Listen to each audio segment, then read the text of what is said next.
more and more difficult to understand. Just for a quick reference, because I forgot about it at the time, 9/11 was a black swan. It was a black swan. Not as big as the First War. The First War is the mother of all black swans. Really? Yeah. And it started because of an assassination. That's what we think it started. But that was it. We don't know. We really will never know why it started, okay, if it could have been prevented, if there were some counterfactuals, like alternative history. Because you never know what else might have happened to start it. Exactly. To start it, or start something else. Or it was, I mean, we had 100 years of a lull in the world after Napoleon. Napoleon was the last nut. What are you reading? I've been reading now for the last 20 years the history of private life, okay? Yeah. And I'm reading Roger Penrose's book. Yeah. Now, I look at what's by my bed. And I mostly read technical stuff, okay? And so anyway, so going back to the book, half this book is about human nature. What is it? Why is it that we tend to think that we understand more than we actually do? Right. What to do about it? And there's nothing wrong here. I explain it. Listen, the world is more random than I would like it to be. It's not a big deal. Let me be fooled by the world, okay? Yeah. In a lot of domains, except where it matters. So my book is about how to be a fool in small things. Don't try to understand the world. Our brain is not made to understand the world. Our brain is made to run out of trouble. You see, if I see a lion... And the world's not predictable. And the world in which we were brought up, okay, last couple of 100 million years, was a lot more predictable. Than the world today. Okay, okay. You see, because the variable that mattered then, okay, were a lot more predictable. When we were hunter-gatherers, the variable that mattered compared to variables we have today. Okay. You see. But let's take you specifically then, okay? With all the, you sit and read every day, and you write books, and I write and I do research. Okay, you do in what areas? In mostly on statistics. Okay, on statistics. Yeah, statistics. On numbers. Not numbers, methods of understanding of how to statistical theory has a lot of flaws, and how, you know, to fix it. So I write papers here and there. The late Marlon Brando used to say to me all the time. Yes. So all this stuff that you learn, to what end? He always wanted to know how would I apply everything that I might learn, because I happen to have an interesting place. So I ask you the same question. Okay. To what end? I explained, and it's very I explained in my book, I answer you in my book with the following. We humans are not good at learning. We humans are not good at knowing. We humans are good at doing. Right.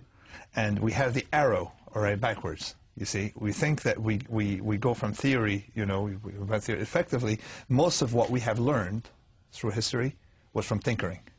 Tinkering. Tinkering.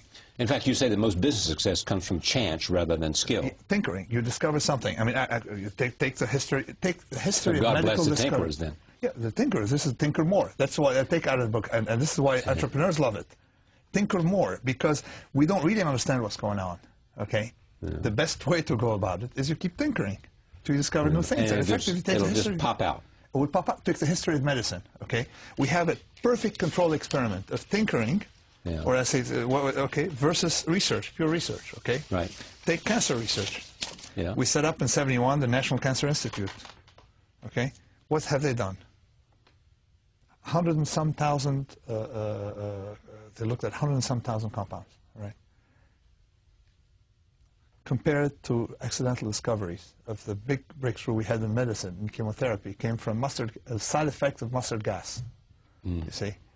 So we have discovered things, okay, through research, but most of what we know came from tinkering. Look at the wheel, you see.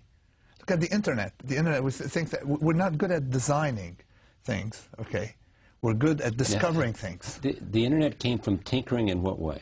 Well, it was not designed, it was not made as a, you know, as a device to help, you know, didn't somebody set out to do something when the Internet was created? It was made as a military application. Yeah, it was aimed to be a military application. Right. Its use, okay, turned out to be communication between teenagers wanted to, you know, to chat in the afternoon instead of use a telephone. Okay, so here you have but most technologies are like that. The laser was not made, you know, for cataracts, for eye surgery. All right, it was not made for eye surgery. It was not made, you know, to create the digital revolution. Right. It came out of discovery, and it was a black swan.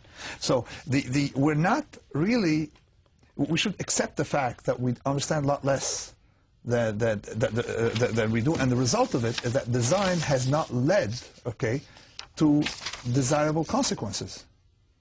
This book is dedicated to Benoit Mandelbrot. Mandelbrot. Yes. A Greek among Romans. Yes. He's a great thinker. He's the only. I mean, I spent my life. I mean, I had a very strange history. I started out as a Wall Street trader, and then I discovered that the statistics that you learn don't have anything to do with what's going on. You see, most events come from large deviations. You see, like the stock market crash, events like that. Well, mostly statistics. That discipline is concerned with the ordinary. Okay, he was the only thing. He was the only person, Mandelbrot, who said, "Listen, we have to worry about what you guys are throwing in the garbage." Okay, that's what you have to worry about. You have to learn from the large deviations, not the small. You have to learn from the extraordinary, not from the ordinary. And he designed a science around it, the fractals, and I tried to incorporate it into this. The book is called The Black Swan, The Impact of the Highly Improbable. Nassim Nicholas Taleb, thank you. Thank you very much. Pleasure to have you on the program. Great. Thank you very much. Thank you for joining us. See you next time.